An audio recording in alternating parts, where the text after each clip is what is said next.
સુરત જિલ્લાના પાલોદ ઇન્ડસ્ટ્રીયલ એરિયામાં ઉદ્યોગપતિઓ અને શ્રમિકોની સુરક્ષા માટે નવી ફાયર ફાઇટર ટ્રેકની સુવિધા શરૂ કરવામાં આવી છે. માંગરોળ તાલુકા ઇન્ડસ્ટ્રીઝ વેલફેર એસોસિએશન દ્વારા ઉદ્યોગપતિઓના સહયોગથી વસાવવામાં આવેલા આ ટ્રકનું લોકાર્પણ રામનવમીના પવિત્ર દિવસે માંગરોળના ધારાસભ્ય ગણપત વસાવાના હસ્તે કરવામાં આવ્યું છે.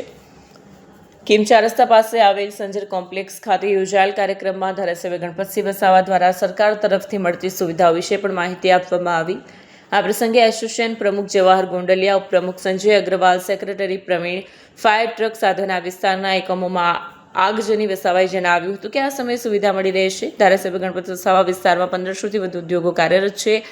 ઉદ્યોગો અને ગ્રામ્ય વિસ્તારમાં આગ જેવી દુર્ઘટના સમયે તાત્કાલિક સુવિધા મળી રહે તે માટે એસોસિએશન દ્વારા મહત્વનો સમયના પ્રયત્નો બાદ હવે ઇન્ડસ્ટ્રીયલ અને ગ્રામ્ય વિસ્તારને પોતાની ફાયર ફાઇટરની સુવિધા પ્રાપ્ત થઈ છે. એસોસિએશનના પ્રમુખ જવાહર ગોંડલિયા, સેક્રેટરી પ્રવીણ ડોંગા અને જોઈન્ટ સેક્રેટરી નીતિન શાહ સહિત મોટી સંખ્યામાં ઉદ્યોગપતિઓ અને અગ્રણીઓ ઉપસ્થિત રહ્યા હતા.